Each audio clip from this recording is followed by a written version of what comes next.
네, 오늘 말씀은 출애굽기 30장 22절에서 33절 말씀입니다. 출애굽기 30장 22절부터 33절 말씀입니다. 함께 읽겠습니다. 시작. 여호와께서 모세에게 또 말씀하여 이르시되 너는 상등 향품을 가지되 액체 모략 500세겔과 그 반수의 향기로운 육개 200 향기로운 창포 250세겔과 계피 500세겔을 성소의 세겔로 하고 감람기름 한 흰을 가지고 그것으로 거룩한 광유를 향을 제조하는 법대로 향 기름을 만들지니 그것이 거룩한 관유가 될지라. 너는 그것을 회막과 증거궤에 바르고 상과 그 모든 기구이며 등잔대와 그 기구이며 분향단과 및 번제단과 그 모든 기구와 물두멍과 그 받침에 발라 그것들을 지극히 거룩한 것으로 구별하라. 이것에 접촉하는 것은 모두 거룩하리라.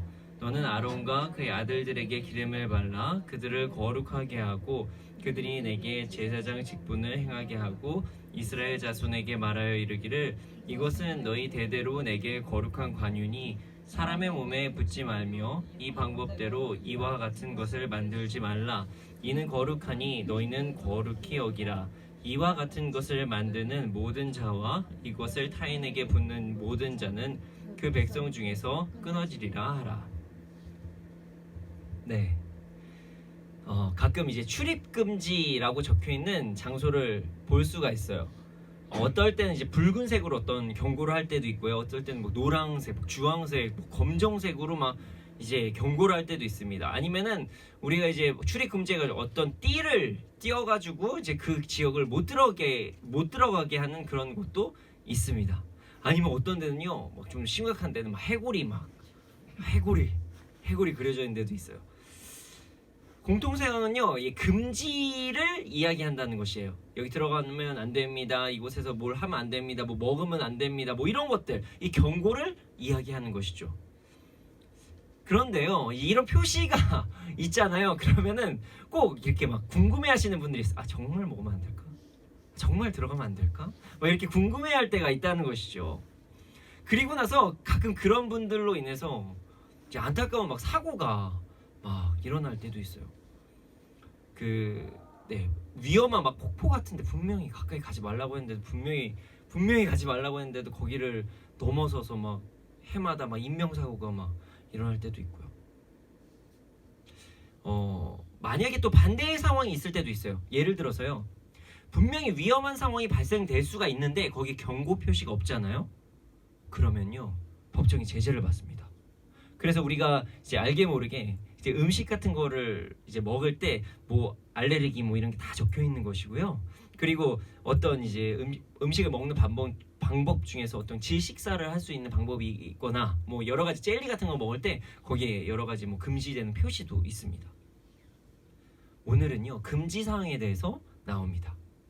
바로 관유에 대한 금지 사항입니다. 오늘 말씀을 통해서 말씀에 금지된 것이 있을 때 우리가 어떻게 행동을 해야 되는지, 그리고 그것을 어떻게 받아들여야 되는지, 그것에 대해서 함께 알아보기를 원합니다.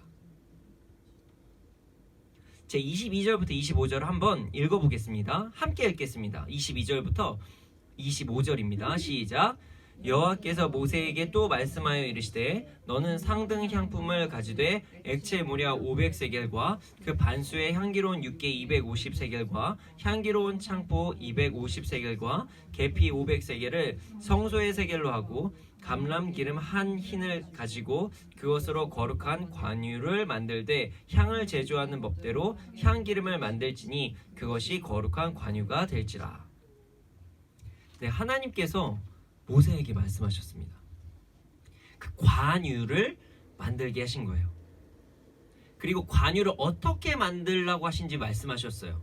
근데 이게 좀 말씀을 이해를 돕기 위해서 이제 관유가 무엇인지, 그리고 거기에 사용되는 것들이 어떤 의미를 가지고 있는지 먼저 알아보기 원합니다. 일단 관유에 대해서 아시는 분은 아시겠지만 일단 기름을 이야기합니다. 기름이에요. 근데 이게 어떤 기름이냐면 향기가 나는 기름이에요. 말씀에도 적혀 있습니다. 그리고 이 기름이 사용되는 용도는요, 중요한 어떤 위임식 아니면은 구별되는 어떤 물건을 이제 만들 때 사용하곤 합니다. 왕이나 제사장이 위임이 될 때 사용된다는 것입니다. 또한 물건들을 거룩하게 구별할 때, 그래서 여기 장면에서 이따가 나오지만 이 성소의 물건들을 거룩하게 할 때 기름을 뿌리고 덮기도 합니다. 관유를 만드는 데는요 여러 가지 재료가 들어가는데요. 그 중에서 이제 5가지의 이야기가 나와요. 첫 번째가 뭐냐면은 모략입니다. 근데 이 5가지 재료에 대해서 우리가 좀 자세히 알게 되면 되게 정말 재미있어요. 와, 이런 의미가 있다고? 이렇게 생각할 수가 있습니다. 물론 이렇게 생각할 수 있죠. 누군가는 이거 끼워 맞추기 아니야? 뭐 이렇게 생각할 수도 있지만 일단은 그 당시에 이 물건들이 어떻게 사용됐었는지, 이 재료들이 어떻게 사용됐는지를 우리가 한번 살펴보면 더 은혜가 풍성해집니다. 첫 번째가 모략이에요. 모략 어디서 많이 들어보지 않았나요? 모략. 예수님.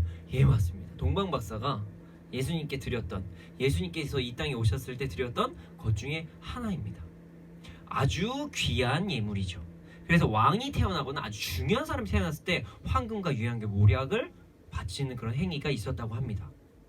근데 이 모략이요 재미난 역할을 했어요. 어떤 역할을 했냐면요, 고통을 덜해주는 용도로 사용을 하기도 했습니다. 그래서 어디 사용이 됐냐면은 예수님께서 돌아가시기 직전에 이제 그 모략을 탄 포도주를 사람들이 먹이려고 했어요. 그때 예수님께서 그걸 거부하시는 장면이 나옵니다. 나는 모든 고통을 다 감당하겠다, 이런 의미로 거부하십니다. 모략은 고통을 덜해주는 일종의 어떤 마취제, 어떤 진통제, 이런 역할을 했다는 것입니다. 그리고 또한 그 방부제의 어떤 역할을 하기도 했어요. 시신이 썩지 않게 돕는 역할을 했다는 것이죠.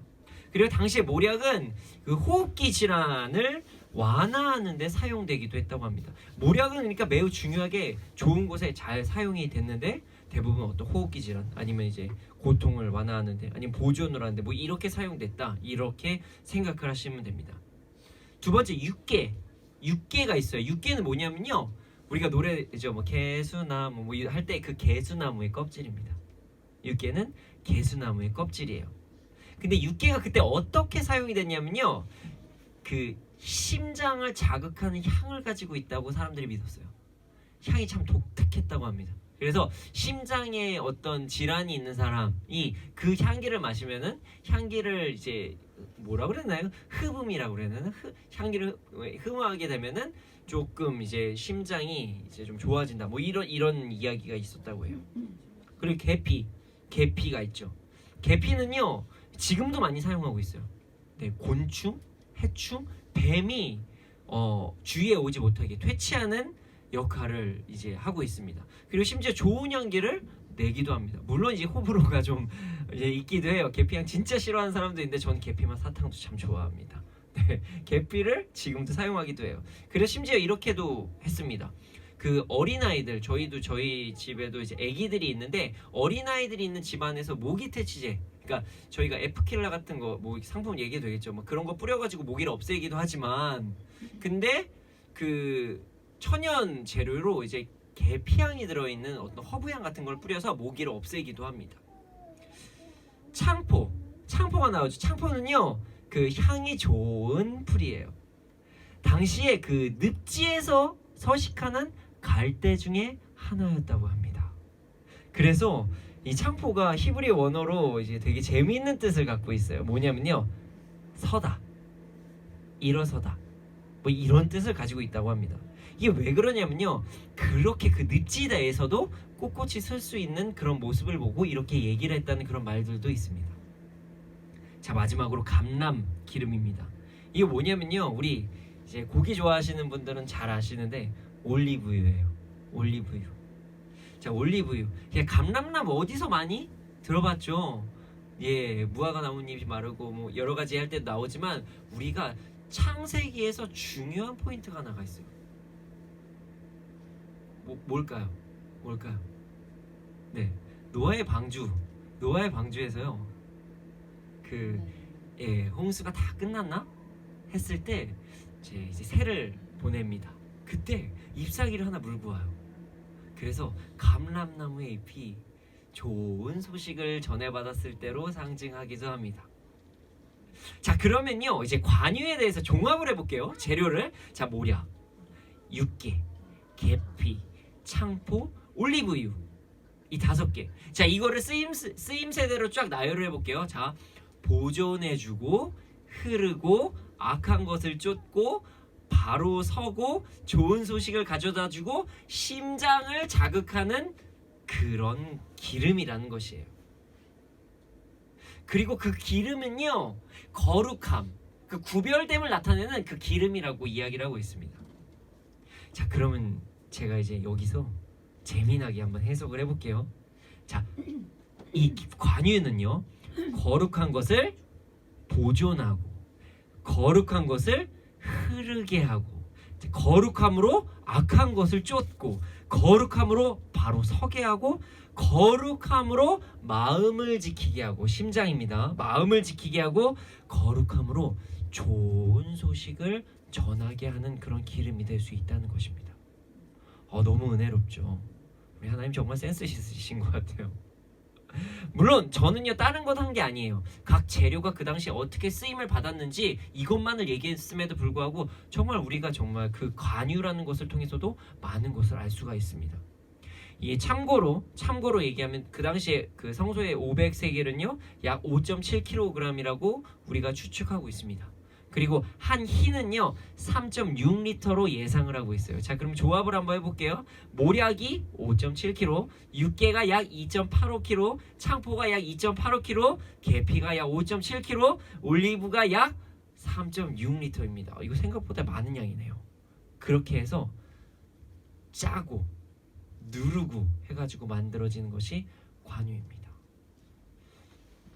어찌됐든 관유는 이렇게 만들어진다는 것이에요. 너무 아름답죠.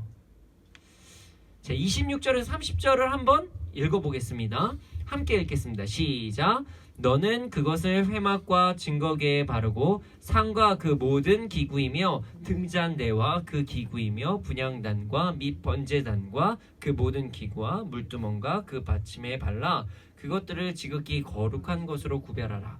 이것에 접촉하는 것은 모두 거룩하리라. 너는 아론과 그의 아들들에게 기름을 발라 그들을 거룩하게 하고 그들이 내게 제사장 직분을 행하게 하고. 근데 관유를 만들었어요. 그러면 만들고 이제 그냥 뭐 보고 있나요? 아니에요. 그 용도가 있다는 거죠. 물론 이게 보고만 있는 거라도 용도로 사용되는 것들도 있지만 이 관유는 사용됩니다. 어떻게 사용이 됐죠? 성물에 사용이 됐습니다. 거룩하게 구별하는 데 사용이 됐다는 것이에요. 그리고 제사장들에게 사용이 됐어요. 그래서 어디에 사용이 됐냐면요, 회막, 증거궤, 상, 모든 기구, 등잔대, 분향단, 번제단, 모든 기구, 물두멍, 받침. 와, 맞네요. 그러니까 한마디로 성소에 있는 모든 부분에 거룩하게 해야 될 부분에 대부분 다 사용했다는 것이에요. 그리고 그 관유를 사용함으로 그것이 거룩하다고 저희 칭함을 받았다. 뭐 이렇게 얘기를 할 수도 있겠죠. 여기에만 쓰임 받았나요? 사람에게도 쓰임이 받았어요. 언제 사용을 받았냐면요, 제사장이에요. 제사장들의 임직에 사용됐습니다. 우리가 이제 흔히 말하는 권사님들, 집사님들 임직, 목사님 임직 뭐 이거 할 때, 그러니까 그 신분이 될 때에 그때 사용이 됐다는 것이에요. 관유는요 매우 거룩한 곳에 구별되게 사용이 됐다는 것입니다. 그런데 31절부터 33절에 보면은 좀 무섭기도 하지만 좀 재밌는 말씀이 나와요. 31절부터 33절 함께 읽어보겠습니다. 시작. 이스라엘 자손에게 말하여 이르기를 이것은 너희 대대로 내게 거룩한 관유니 사람의 몸에 붙지 말며 이 방법대로 이와 같은 것을 만들지 말라. 이는 거룩하니 너희가 거룩히 여기라. 이와 같은 것을 만드는 모든 자와 이것을 타인에게 붓는 모든 자는 그 백성 중에서 끊어지리라 하라. 그리고 이 백성들에게 말씀하셨어요. 자, 이 관유 거룩한 것이니까 너희들의 마음대로 자의적인 그 뜻대로 사용하면 안 된다. 너네들이 그 원하는 대로 막 만들어서도 안 된다. 만약에 이것을 자기 마음대로 사용하고 만들면 백성 중에서 끊어진다. 이렇게 말씀하셨어요. 하나님께서는요, 하나님께서 거룩하게 하신 것을 거룩하게 지키라고 말씀하신 거예요. 그리고 이 관유를 통해서 그것들을 다 구별하신 것입니다. 자, 거룩, 자, 우리가 많이 사용되는 단어예요. 거룩하게 하소서. 거룩. 자, 거룩의 뜻이 무엇일까요? 구별됨. 네, 맞습니다. 네, 거룩은요, 구별되다, 그리고 분리하다, 깨끗하게 하다, 뭐 여러 가지의 단어로 사용됩니다. 구별되다, 분리되다, 깨끗하게 하다. 근데 여기에서 사용되는 그 거룩이란 단어는요, 이제 어떤 분들은 뭐 카도시라고 읽기도 하고요, 아니면 코데시라고 읽기도 하는 이 히브리어의 어떤 단어입니다. 이 신성한 것, 그 신성한 것을 의미할 때 사용됩니다. 근데 거룩은요, 그러니까 구별된 것, 일상적인 것, 인간들이 그냥 일반적으로 사용된 것과 좀 다른 것, 이것을 이야기할 때 사용된다는 것입니다. 특별히 구분이 된다는 것이에요. 자, 이거를 우리가 좀 쉽게 한번 설명을 해볼게요. 자, 이렇게 되는 것이에요. 자, 같은 물건이에요. 제가 예를 들어서 여기 저희가 자석이 붙여 있어요. 자석이 붙여 있어요. 그래가지고 제가 이제 여기서 악보를 볼 때 이것을 사용을 합니다. 근데 이 물건이 이제 예를 들어서 같은 물건이라도 매우 유명한 사람이 소유하고 있었던 물건이다. 그렇다면 그 가치가 달라집니다. 어떻게 달라지냐면요, 많이, 어떻게 보면 조금 좀 다르게 느껴지는 거죠. 만약에 이 물건을 사용했던 이런 물건을 사용했던 사람이 선한 영향력을 주는 사람이었다. 그리고 대중에게 인기가 아주 많은 사람이었다. 그렇다면은 요 몇백 원도 안 되는 요 물건이 아주 비싼 값으로 나중에 경매에 올릴 수도 있겠죠. 아주 뭐 예를 들어서 뭐 우리가 유명한 가수나 유명한 배우가 연습을 맨날 할 때 사용했던 그 하나의 자석 뭐 이러면서 막 경매가 올릴 수도 있어요. 그러나 반대로 매우 불편한 사람, 그런 불편한 사람이 사용했던 물건이라면 그 가치는 아주 낮아질 수가 있어요.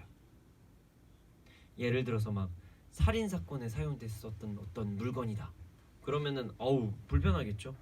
심지어 뭐 이럴 때도 있어요. 어떤 집 값이 유난히 낮은 집은 거기에서 안 좋은 일이 있었다.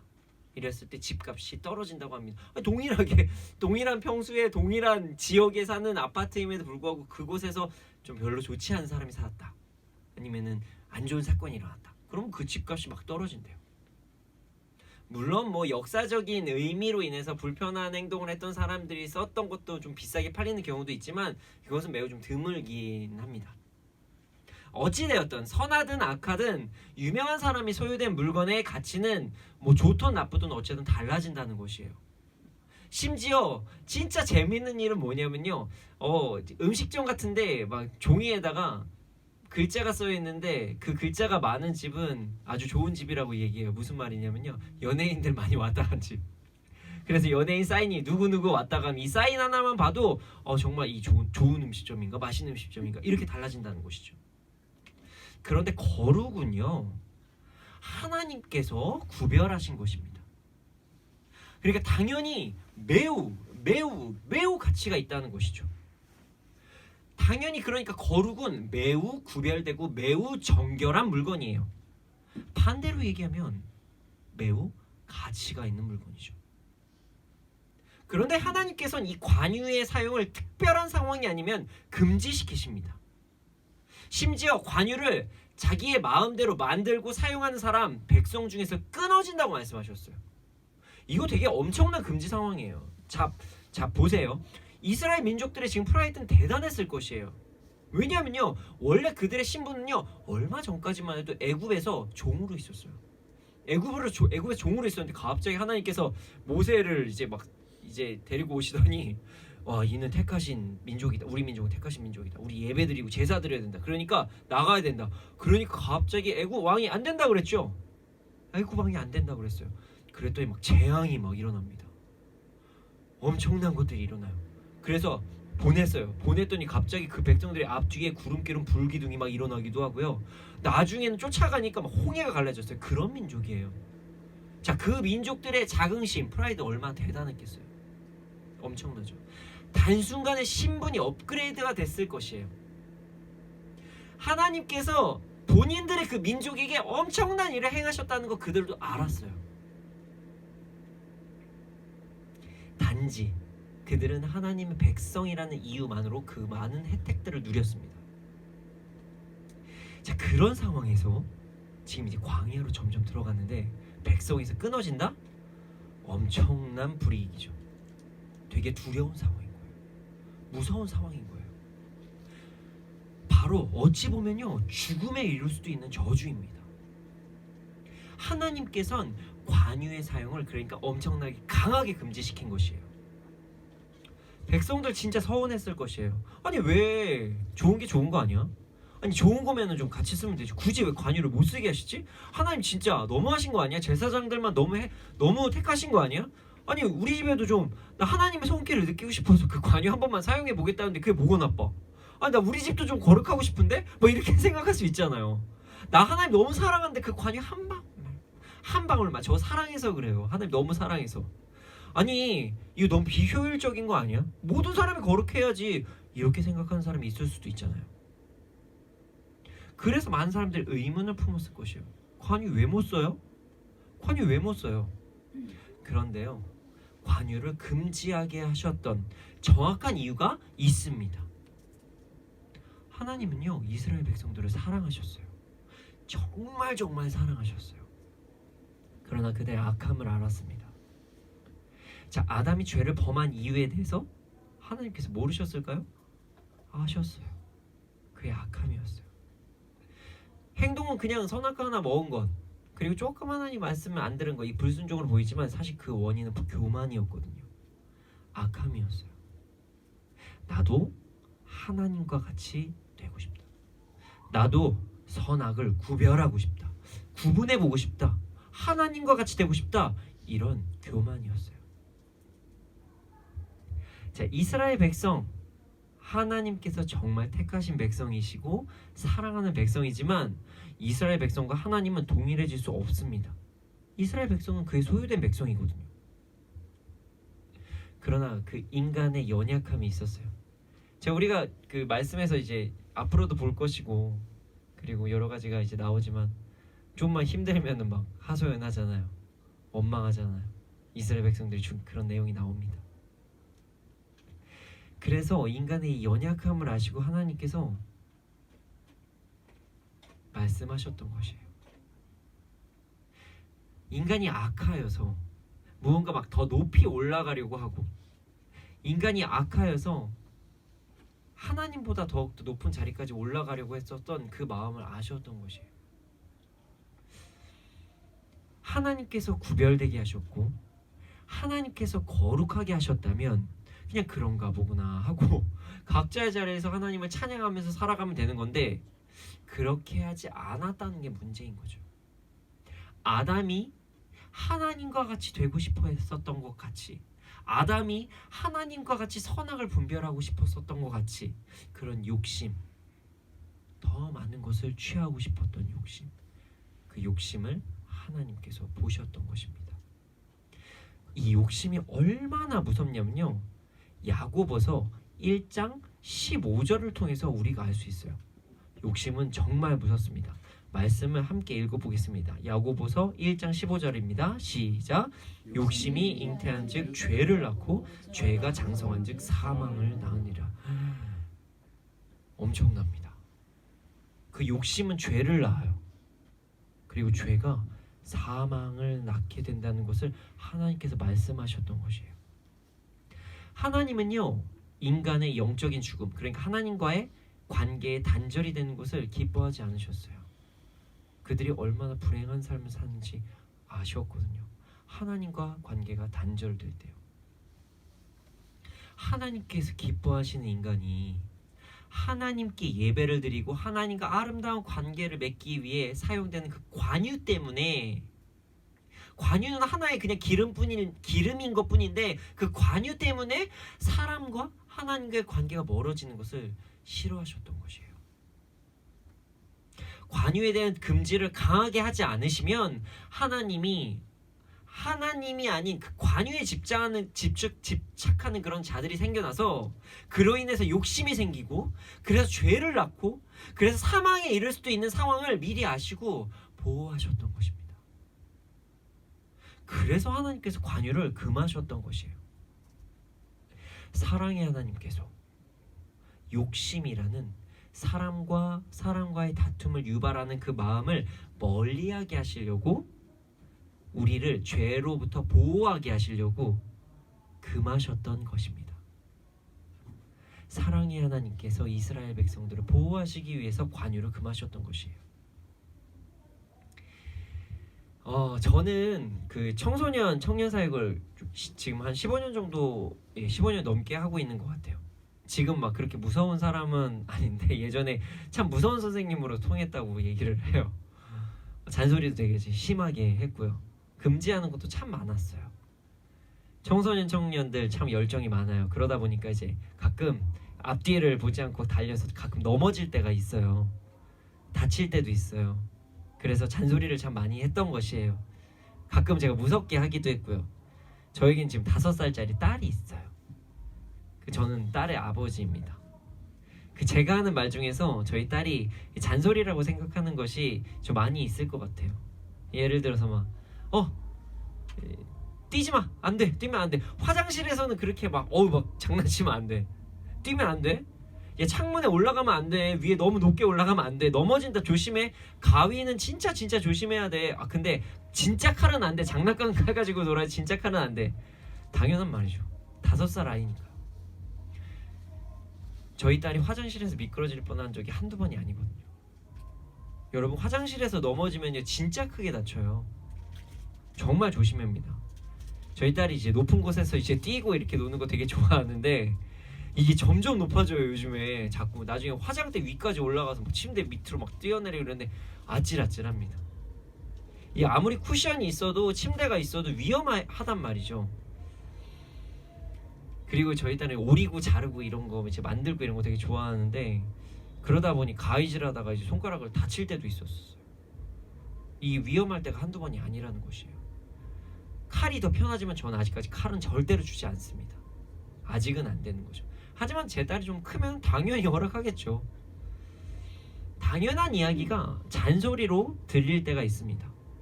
제 성인의 입장, 지금 이 말씀을 들으시는 분들이 대부분 이제 청소년 이상이신 분들이 많은데, 이 청소년 이상만 돼도 가위질하는 게 뭐가 문제겠습니까? 칼이 뭐가 문제예요? 그런데 이제 아이들을 바라봤을 때는 성인의 입장에서 잔소리를 할 때가 있다는 거죠. 이제 예수를 믿잖아요. 그럼 막 금지사항이 많다고 사람들이 얘기한 사람들이 있어요. 교회 다니는 사람 모두 안 된다고, 모두 안 된다고 많이 이야기를 합니다. 아니, 세상에서 자유롭게 이야기를 하는데 예수 믿으면 안 되는 게 왜 이렇게 많아요? 라고 해서 이게 불평하는 청년들도 참 많아요. 그런데 우리가 알아야 될 게 있습니다. 하나님께서 못하시게 막는 것은요, 사랑의 이유가 있다는 것부터 우리가 알아야 돼요. 그래서 우리도 그냥 믿는 사람들이 그냥 정죄부터 하면 절대 안 된다는 것이에요. 자, 예를 들어서 크리스찬들 언어 조심하라고 얘기를 하죠. 잠언에도 많이 나와 있습니다. 욕을 하지 않는 것이 좋다고 얘기한 사람들은 아무도 없어요. 욕은 하지 말아야 됩니다. 크리스찬들은 욕하지 말라고 이야기를 해요. 긍정적인 단어를 사용하라고 성경에도 계속 이야기를 하고 있습니다. 이게 왜 그러냐면요, 언어가 마음의 표현이거든요. 그래서 우리의 마음이 부정적인 것에 조금이라도 사로잡힐까봐 하나님께서 우리를 보호하시기 위해서 이렇게 말씀하신 것입니다. 자, 크리스찬들의 순결에 대해서 이야기를 해요. 막 성적인 순결, 재정에 대한 순결, 뭐 이런 것들, 청결함에 대해서 이야기를 합니다. 그 성적인 순결은요, 생명이 그 태어나는 과정으로서 매우 숭고한 행위인 어떤 성적인 관계, 이것이 그 인간에 의해서 오염되지 않게 하시기 위해서 하나님께서 금하신 거예요. 결혼하고 나서가 뭐가 문제겠습니까? 얼마나 아름다운 것인데요. 근데 하나님께서 인간의 악함 때문에 그렇게 막으셨던 것이죠. 재정도 그래요. 하나님께서 하나님 사랑, 이웃 사랑을 하게 하시기 위해서 그런 통로로서 재정을 말씀하셨는데, 이게 사람들이 더 많은 것을 가지고 싶고, 그래서 막 그 재정에 집중하면 뺏고 싶고, 이래서 재정에 대해서 청렴을 또 얘기하는 것입니다. 우리가 주초에 대한 부분도 이야기를 합니다. 술, 담배 이야기를 해요. 술 취함, 이 술 취함이요, 어떤 하나님께서 주신 양심이나 아니면은 이성이 마비가 되는 때가 있거든요. 술을 취하다 보면은. 그래서 그 상황 때문에 금지하신 것입니다. 여러분, 관유가 나쁜 것입니까? 아니에요. 자, 관유가 올바른 곳에 올바르게 사용이 됐다면 매우 좋게 사용될 수 있는 그런 기름이에요. 거룩함을 상징하는 그런 기름이라는 것입니다. 성경에서 금하는 것 중에서 그 자체가 나쁜 것은요 거의 흔하지가 않아요. 제가 왜 흔하지 않다고 얘기하는 건요, 그 죄 자체는 나쁘니까요. 뭐 물건 같은 것이나 뭐 그런 것들이 뭐 나쁜 게 뭐가 있겠습니까? 자, 첫 번째 우리가 많이 얘기하는 거, 성이요 정말 아름다운 것이에요. 하나님께서 맺어주신 그 부부가 사랑을 나누는 행위이기도 하고요, 그 생명이 탄생하는 그 과정이에요. 근데 그 성에 대해서 아름답게 얘기하는 것이 아니라 뒤에서 막 이상한 얘기를 하고 막 음담 패설로 얘기를 하고 욕심으로 그 성을 막 상품화하기도 하고 어떤 쟁취의 대상으로 얘기하는 그런 것들이 잘못됐다는 것이죠. 자, 돈이요 부의 가치를 매기는 그냥 단순한 수단이에요. 왜냐면은 우리가 거래를 할 때 어떤 종이나 지금 카드로 하잖아요. 그냥 수단일 뿐입니다. 자, 돈 때문에 더 중요한 하나님과의 관계 아니면 이웃과의 관계가 해칠 수 있기 때문에 하나님께서 돈을 이제 더 청결하게 얘기를 하신 거죠. 술도 그래요. 자, 우리가 착각하는 게 있어요. 술 무조건적으로 막 반대한다 막 이렇게 해서 무조건적으로 잘못했다. 아, 그럼 음식 넣을 때 미림도 사용하지 말아야죠. 자, 성찬식 언제 이게 포도주를 해요. 성찬식은 포도주로 합니다. 그리고 예수님께서 첫 번째로 하셨던 기적이 뭔가요? 물이 포도주가 된 거예요. 아니, 왜 술 가지고 뭐라고 합니까? 술이 왜 나쁘겠습니까? 그런데 그 술이 하나님께서 주시는 평안이 아니라 술로 인해서 어떤 이성의 마비 아니면 망각으로 인해서 기쁨을 찾으려고 하고, 그로 인해서 술을 통해서 사람들하고 기쁨을 취하려고 했었던 그런 과정, 주 안에서 기쁨이 아니라 술이 우상이 되는 그런 상황 때문에 말씀하신 거죠. 하나님께서 창조하신 것 중에서 악한 것은 없습니다. 죄로 인해 악하게 그냥 사용이 된 것이에요. 그리고 하나님께서 금하시는 것은요 분명히 이유가 있다는 것이에요. 금하는 것으로 인해서 하나님과의 관계가 멀어지는 상황이 발생될 수 있기 때문에 금하셨던 것입니다. 선하신 하나님께서 우리에게 가장 좋은 것을 주시기 위해서 여러 가지를 단지 좀 금하셨던 것이에요. 그 사실을 우리는 절대로 잊으면 안 됩니다. 단순하게 어떤 기독교가 뭐 하면 안 돼, 뭐면 돼, 이런 율법적이고 막 인간의 자유를 억압하는 종교가 절대로 아니라는 것이에요. 그런데 제가 아무리 이렇게 이야기를 해도 하나님께서 그 마음을 분명히 전달을 해도 금지한 것에 대해서는 호기심이 막 발생을 해요. 금지한 것에 대해서 절제하는 것이 어려울 수가 있어요. 그래서 하나님께서 이제 성경에서 각별하게 말씀하신 것입니다. 자, 우리가 금지한 것을 지키려면은 무엇이 필요할까요? 그냥 막 그래 할 수 있어 이를 꽉 깨물고, 이 한계가 있습니다. 정말 어려워요. 그러니까 이게 죄나 뭐 이런 부분에서 연약함에 대해서 내 힘으로 뭔가를 계속 하려고 하면 할수록 더 나의 막 연약함만 막 정말 깨우치게 됩니다. 저도 막 정말 죄와 씨름을 할 때 내가 할 수 있어 막 이렇게 막 진짜 저의 힘으로 하려고 했을 때 와, 저의 연약함을 보게 될 때가 한두 번이 아니었습니다. 그래서 우리에게 필요한 것이 있습니다.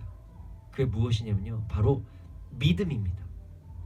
여기서 믿음은요, 하나님이 우리를 사랑하신다는 믿음이에요.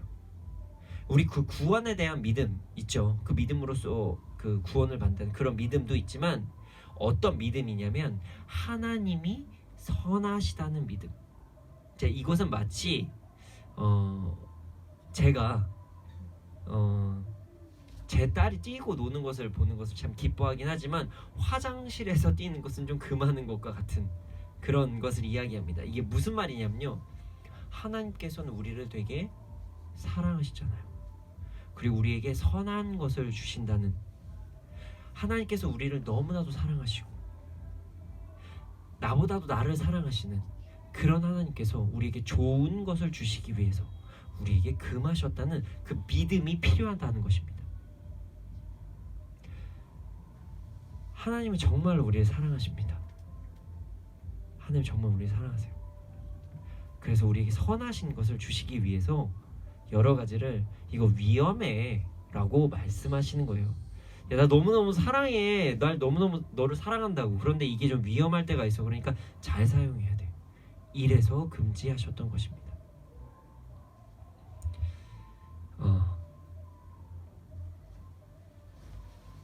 그리고 두 번째가 있어요. 그 두 번째는요, 우리가 하나님께서 금지하신 것들을 잘 이겨내고 참을 수 있는 두 번째는 자족하는 마음입니다. 자족하는 마음이요, 하나님께서 우리에게 금지하시는 것을 지키는데 엄청난 도움이 됩니다. 자족은 스스로 만족한다는 뜻입니다. 하나님께서 우리에게 주신, 우리가 누리게 하신 그것에 우리가 자족하고 만족을 하면은 다른 것을 바랄 필요가 없겠죠. 아, 맞아, 하나님께서 이거 나를 위해서 여러 가지 금지하신 것들이 있었어. 맞아. 그러면은 나에게 누리게 하신 것 중에서 내가 재밌게 누릴 수 있는 것들은 무엇일까? 그리고 이 삶에서 하나님께서 나에게 허락하신 것 중에서 정말 즐겁게 사용할 수 있는 것이 무엇일까? 하면서 나아가는 것, 이게 자족하는 믿음입니다.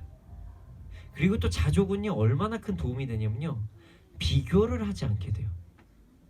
이런 마음이 들 수가 있었을 것이에요. 자, 관유를 쓰는 제사장이 갑자기 부러운 거예요.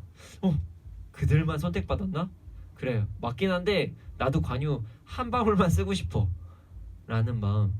만약에 내가 자족을 한다면, 아, 하나님께서는 제사장에게 관유를 사용하셨구나, 나에게는 어떤 것을 사용하실까? 나의 하나님의 뜻은, 하나님을 나는 어떻게 찬양해야 되는 것일까? 이렇게 자족하는 마음을 가진다면 우리가 금한 것을 우리가 하지 않게 되는 삶을 살게 되겠죠. 그 안에서도 풍성한 삶을 누리게 될 수가 있겠죠. 하나님의 사랑과 그 선하심을 믿고 우리의 삶에 자족을 하면 우리는 이 땅에서도 풍성한 삶을 살 수 있다는 것을 잊지 말아야 됩니다. 그리고 심지어 그 금지한 것이, 와, 하나님 정말 감사합니다, 금지하게 해주셔서 감사합니다 라는 그런 마음을 갖게 될 수도 있어요. 믿음, 하나님의 선하심, 하나님 우리를 사랑하신다는 믿음, 그리고 자족함, 하나님께서 나에게 주신 것을 가지고 만족함을 가지고 사는 것들은 우리에게 풍성함을 누리게 해줍니다. 하나님께서 금지한 것이 있다면 잘 지켜냅시다. 혹 하나님께서 명령하신 것이 있다면 그것도 잘 행합시다. 물론 제 거짓말할 수는 없어요. 어려울 수 있어요. 막 유혹이 발생될 수도 있죠. 그러나 하나님께서 우리를, 내가 나를 사랑하는 것보다 사랑하시고 선하셔서 나에게 선한 것을 주시려고 하신다는 것을 잊지 않고 그것을 믿으면요, 우리가 그 풍성함으로 버틸 수가 있어요. 자족하는 삶을 살 때 어떤 행해야 되는 것, 금해야 되는 것, 이런 것들을 잘 지키면서 풍성한 삶을 살 수 있다는 것입니다. 사랑하는 여러분, 우리의 삶에서 믿음과 자족을 가지고 하나님의 말씀을 따라 살아가며 우리가 금한 것, 하나님께서 금하신 것과 하나님께서 행하라고 하신 것들을 잘 지키면서 풍성한 삶을 누리는 우리가 되기를 소원합니다.